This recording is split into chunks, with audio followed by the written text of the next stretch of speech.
पवनसुत हनुमानजी हे महादेवाचं स्वरूप आहे. हे कोण आहेत? महारुद्र म्हणजे कोण आहेत? हे महादेवाचं स्वरूप आहेत. म्हणून हनुमंतजी बुद्धीची देवता, अतुलित बलधामा, अतुलित बल आहे, बुद्धिमतां वरिष्ठम, बुद्धीमध्ये अग्रगण्य आहेत आणि महाराज बलशाली आहेत. म्हणून हनुमानजीची उपासना प्रत्येक युवकांनी करावी, तरुणांनी करावी. का तर हनुमानजी तुम्हाला बुद्धी देतात, हनुमानजी तुम्हाला बल देतात आणि हनुमानजी तुम्हाला ज्ञान देतात. बुद्धी, ज्ञान आणि बल प्रदान करणारे हनुमानजी आहेत. आणि हे हनुमानजी कोण आहेत? तर आचार्य तुलसीदास गोस्वामी हनुमान चालिसेमध्ये सांगत असताना सांगतात, स्वयं शंकर सुवर केसरी नंदन. स्वयं महादेव हे केसरी नंदन म्हणजे महादेव हेच स्वयं हनुमंत म्हणून या धर्तीवर अवतार धारण केला. अवतार शब्द नीट ऐका, ऐकणारे जाणकार मंडळी आहेत. व्याकरणाच्या दृष्टीने अवतार शब्द पाहिला तर अवतार हा शब्द तू तरती धातूपासून तयार होतो. तू तरती म्हणजे तारणे, तरणे. तुम्हाला मला तारण्यासाठी भगवंताचे भिन्न भिन्न अवतार आहेत. म्हणून हेच महारुद्र 11वे 11वे म्हणून त्याला महारुद्र म्हणतात. हनुमान पवनसूत. आता आली हनुमंत जन्म उत्सव, येणाऱ्या 2 तारखेला पौर्णिमा आहे आणि या पौर्णिमेच्या शुभ प्रभावर माझे हनुमानजीचा जन्म उत्सव झाला आहे. सर्व सकाळी सकाळी शुभ मुहूर्तावर. म्हणून माझा संदेश आहे तुम्हाला, येणाऱ्या 2 तारखेला 2 एप्रिलला पौर्णिमेला हनुमंत भगवंताचा जन्म उत्सव आहे. आणि माझे हनुमान हे दास्य भक्तीचे आचार्य आहेत, रामप्रभूचे अनन्य सेवक आहेत. आणि हनुमंत जन्म उत्सवाच्या दिवशी, पौर्णिमेच्या दिवशी जे तरुण युवक आराधना साधना करतील त्यांना माझे हनुमान बल, ऐश्वर्य, ज्ञान आणि बुद्धी प्रदान करतील. मग ती साधना कशी करावी ऐका. पौर्णिमेच्या दिवशी ब्रह्ममुहूर्तावर प्रत्येक तरुणांनी उठावं, सचैल स्नान करावं, धूत वस्त्र परिधान करावेत आणि सकाळी हनुमान जन्म महोत्सव आपल्या मंदिरात साजरा करावा.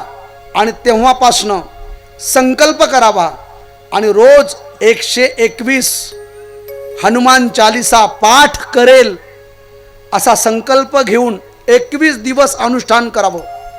त्या 21 दिवसाच्या अनुष्ठानामध्ये ब्रह्मचार्य व्रत पालन करावं. जेवणामध्ये कांदा लसूण खाऊ नये, सात्विक जेवण करावं. खरं तर फलाहार प्राधान्य आहे, फलाहारच प्राधान्य आहे. पण प्रकृती साथ देत नसेल तर एक भुक्त भोजन करावं, सात्विक, विदाऊट ऑनियन, कांदा लसूण नसावं.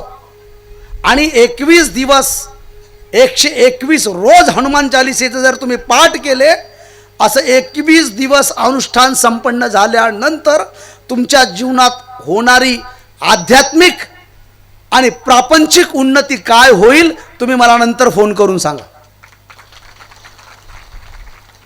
हनुमान चालीसी उपासना. आणि ही हनुमान चालिसा आचार्य तुलसीदास गोस्वामींनी ज्या पॉवरफुल आहे ना, भूत पिशाच निकट नहीं आवे जब महारुद्र हनुमान नाम सुनावे. अरे हनुमानजीचं नाव जरी ऐकलं तरी भूत पिशाच जवळ येत नाहीत. म्हणून ज्यांना वाटतं ना आमच्या घरात शांती नाही, आमच्या घरात काहीतरी बेचैन वातावरण होतं, मी तर म्हणतो हिंदू धर्मात जन्माला आलात तर प्रत्येकाने रोज सकाळी आणि सायंकाळी आपल्या जीवनात हनुमान चालिसाचा पाठ केला पाहिजे. वारकरी आहात, हरिपाठ केला पाहिजेत. अरे जरा दुसऱ्यांचा आदर्श घ्या, मी शब्द नाही वापरणार, पण ते आपल्या धर्माशी किती एकनिष्ठ आहेत.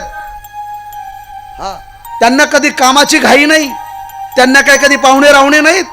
रोज सकाळ झाली की त्यांचा भोंग्या चालू, सायंकाळ झाली की भोंग्या चालू. मी त्यांच्या भोंग्याला विरोध करत नाही आहे, मी त्यांना विरोध करण्यापेक्षा आपण का कमी पडतोय, आपण आपले अनुष्ठान साधना का वाढवत नाही. किती तरुण आहेत, किती हिंदू आहेत की रोज सायंकाळी आपल्या हनुमान मंदिरात जमतायत आणि हनुमानजी समोर हनुमान चालिसेचा पाठ करतायत ना. अरे बोटावर मोजावीत एवढी गावं आहेत की जिथं हरिपाठ चालतो, हनुमान चालिसा चालते. गावातल्या तरुण मंडळींना माझी विनंती आहे, आपण जे सर्व घरी बसून ऐकतायत यांना माझी विनंती आहे, आपल्या गावात, आपल्या गल्लीत, आपल्या मोहल्ल्यात तरुणांनी हिंदुत्वाने एकत्र यावं आणि आपल्या हनुमान चालिसेचे पाठ करावेत. आपले हनुमानजी आपलं रक्षण करणार आहेत. हनुमानजी कसे आहेत? अरे हनुमानजीचं नाव जरी ऐकलं ना तर ताकद येते माणसात. येते का नाही? बोला बजरंग बली की, पवन सुत हनुमानजी महाराज की. हे हनुमानजी भगवान महादेवाचे अवतार आहेत. म्हणून 11वे रुद्र म्हणून महादेव आहेत. म्हणून हनुमान चालिसा फार उपासना आहे. म्हणून हनुमानजी हे. पर दुसरी गोष्ट, हनुमानजींना प्रसन्न करण्यासाठी हनुमानजी कधी म्हणत नाही की तुम्ही माझं नाव घ्या. हनुमानजीला जर प्रसन्न करायचं असेल ना तर तुम्हाला फक्त रामजीचं नाव घ्यायचं. कुणाचं नाव घ्यायचंय? रामजी. राम काजा मोह कहा विश्राम. हा, अरे रामजीच्या कामामध्ये मी एवढा व्यस्त आहे की मला विश्राम हा शब्दच मला पर्यंत लागू पडत नाही. म्हणून तुम्ही एखादं काम हाती घ्या आणि हनुमानजीला प्रार्थना करा, हे हनुमानजी हे माझं काम पूर्ण करा. असं म्हणण्यापेक्षा फक्त हनुमानजी पुढे जा आणि हनुमानजीला हात जोडा आणि म्हणा, हनुमानजी हे जे मी काम करतोय ना हे काम माझं नाही, हे रामजीचं काम आहे, एवढं म्हणा. हनुमानजी तुमचं काम पूर्ण करतो. माझे हनुमानजी आहेत, पवन सूत आहेत. पण थोडी हनुमानजीची उपासना करूया.